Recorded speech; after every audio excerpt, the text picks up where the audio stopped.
Aloha everybody, and welcome to part 16 of Mega Man ZX Advent. Ugh, it really stinks down here.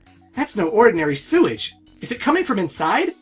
Us biometals don't really have a sense of smell. I'm kinda glad I'm not you right now. It smells like oil or something. The smell's gonna get into my clothes. Let's hurry and check it out. Alrighty folks, so now we're in the final Pseudoroid stage before the ending. We are in the Bio Laboratory. It's a place of few checkpoints. We started off with one at the entrance. We're going to have one at the next area, and then we're going to have one at the boss. Only 3 checkpoints. And these areas are wide enough that if you die at the very end, just before you make it to the next area, you'll have to go back that entire way. It's basically 2 wide hallways. That's all this level really is. But there's a lot of oil down there. You can go down there to find data chips, as well as small passageways that Headshock could take advantage of with his spin dash. I'm sorry, her spin dash, because Headshock is actually a female Pseudoroid. I'm sorry, the voice acting is very androgynous. I thought it was a guy. How was I supposed to know? I'm not on the Mega Man wiki all the time. I'm not reading the data chips all the time. Although I did point out Atlas was a female, didn't I? I'm a complicated guy. But either way, there are hidden small passageways in the oil that Headshock can take advantage of. But for the most part, this is just a long hallway. And again, ZX is my favorite form because it's just good to go by, slash them once with the Z-Saber, to cut them all down to smithereens, to jump into them and jump slash into them, and I just feel so powerful with the Z-Saber. There's something about Zero's gameplay in the Mega Man games that always makes me feel like an ultimate badass. I don't know. It just feels so good. It feels so right. That smell was coming from this industrial sewage. With this equipment, this is obviously not just a ruin. Let's go in and find out what this place really is. This place has a lot of goo. Normally you would sink into the goo if you're standing on it. But again, I got the featherweight body chip from the oil field a long time ago, so I don't sink in anything, I just stand on it, because whatevs. This area is going to have you transforming... Why do I keep doing that?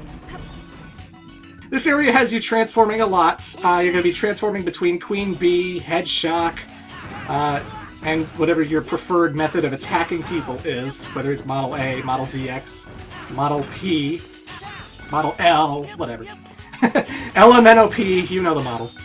But either way, we have a biometal upgrade here, and we have to drain the water so that these platforms will go down so that we can go further, right?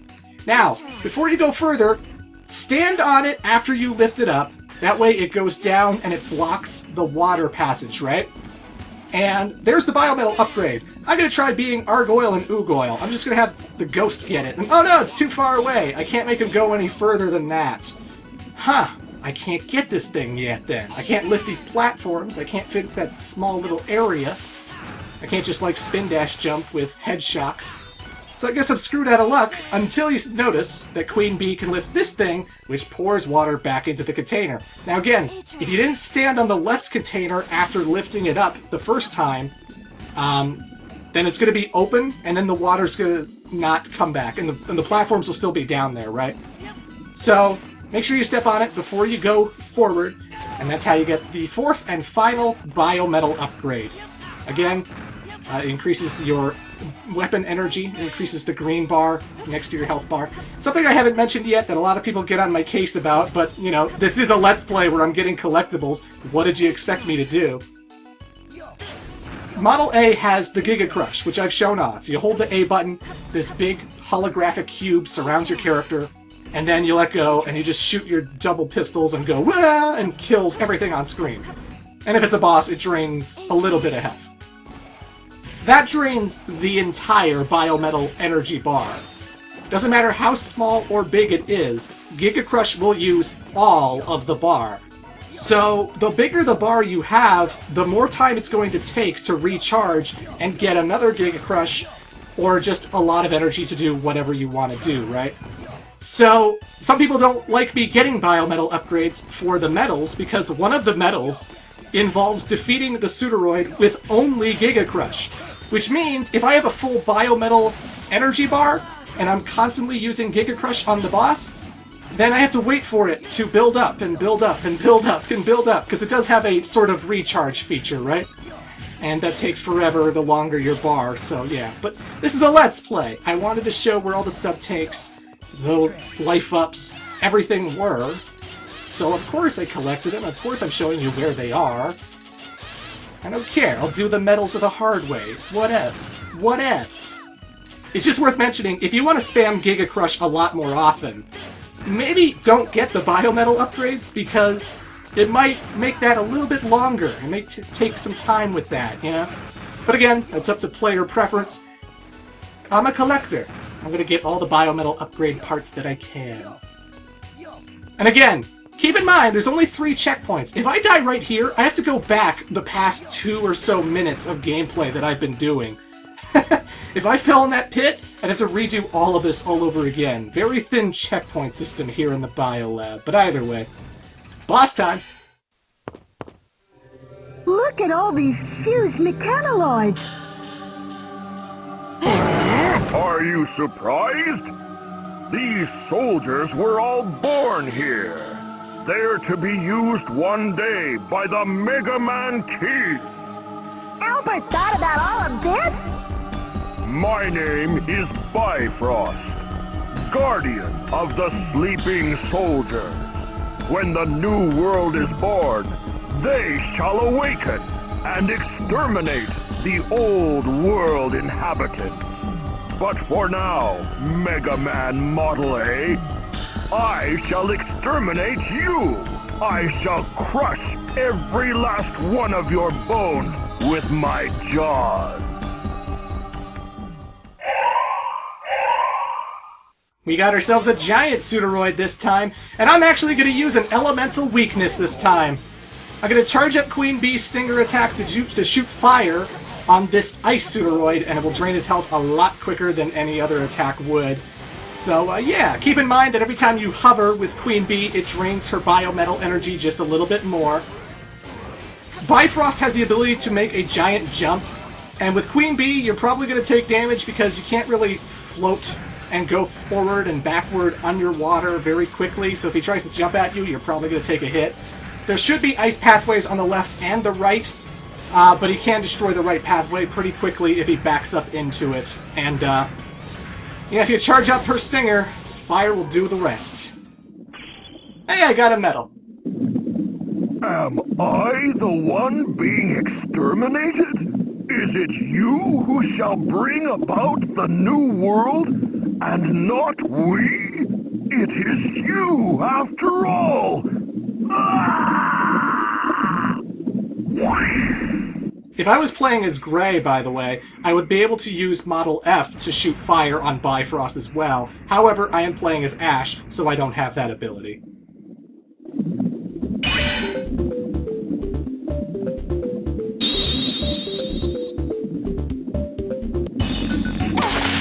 So yeah, that boss fight, again, with all Mega Man bosses who are gigantic, they're really slow, they're very easy to predict, and I think you can take out Bifrost pretty nicely with just charge shots from Model A, honestly. The best tip is that when he opens his teeth, he's going to try and crush you, and he has a shield with his teeth, right? So you want to get close to him so that he tries to bite you, and then back away so that you can take your shots. But yes, we can transform into Bifrost too.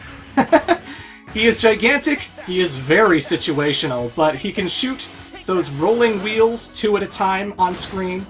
These blocks we couldn't destroy before, he crushes them with his giant teeth. That's how you get rid of those particular blocks.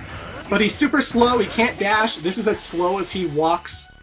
And the other thing is, if you hold the R button to chomp with your teeth, you'll actually leave your mouth open where you can shoot icicles out of your mouth. But again, keep notice of your Biometal energy, because it will drain the more and more and more that you hold that mouth open and shoot icicles. And eventually it'll run out, so yeah. Again, really only good for destroying blocks, which, again, we're near the end of the game, so it doesn't really matter. Kind of the most pointless Pseudoroid. I don't think I'll ever turn into him ever again. That's strange, this transserver seems dead. Currently in standby mode. Insert initialization key to resume. Is this the transserver that Thomas was talking about? Yeah, I'll use the initialization key. Initialization key verified. Coordinate data verified. Switching to active mode. Yes, it worked! I suspect Albert's hideout will be at that transserver destination. Let's go make sure we do this right. That's right, folks. This transserver will take us to the final levels of the game. This will take us to where Master Albert is hiding. You needed to defeat all 3 Pseudoroids that were unlocked since Vent in order to use this transserver. So we're getting pretty close to the end, folks. We're getting pretty close to the end. And for some reason, you can't activate the transserver until you file a mission report. But whatever. It recharges your health. It gives you a save feature when you want to save the game. I'm not complaining. We do have a 4th area with Biolab, but it's an area that is completely optional and you don't need to go into at all. In fact, if you go in here not knowing that it's used for side quests later, it's pretty empty and there's really nothing in here other than like a data chip, you know? So that's what this whole area is all about. There's a side quest you can get later from a girl named Elena. She's the blonde-haired girl in the bar of Hangar 1 in Hunter's Camp. But she's looking for her pendant, and her pendant is actually in here. You have to destroy a whole bunch of flying bug things that we did target practice with back in part 2. And they're located inside this doorway. You would use your homing shot to shoot all the bugs as they fly towards you in this one room, and then eventually one of them would drop a pendant, right? But since I'm not doing the side quest right now, there's nothing in here, and there's nothing to do in here. You can't destroy these walls or anything. So that's all there is to Biolab area number 4. That's all that's going on here. I like that Bifrost can actually clip through walls. So he can actually shoot projectiles past walls, even though he's stuck in between the walls, he somehow can shoot beyond the walls, because, you know, 2D, 3D perspective, what's that? He's just poking his head around the corner there, that Bifrost, but, yeah. Head shock is good for these areas here, otherwise you'd be crawling really, really slow as human Ash, but either way, folks. We got all the Pseudoroid powers! If you look at the bottom screen right now, they're all filled up. We got every single transformation we can get in this game. There are no more to collect, aside from the optional one you get for collecting all the medals. And most importantly, we are getting very, very close to the end of this thing. We now have access to Master Albert's location, and we can now take the fight to Master Albert's. And we might run into some other Mega Men that we know about as well down there. But either way, folks, we're heading to the endgame levels. We're heading to the final bits of Mega Man ZX Advent, and we're heading to them in Part 17. Till then.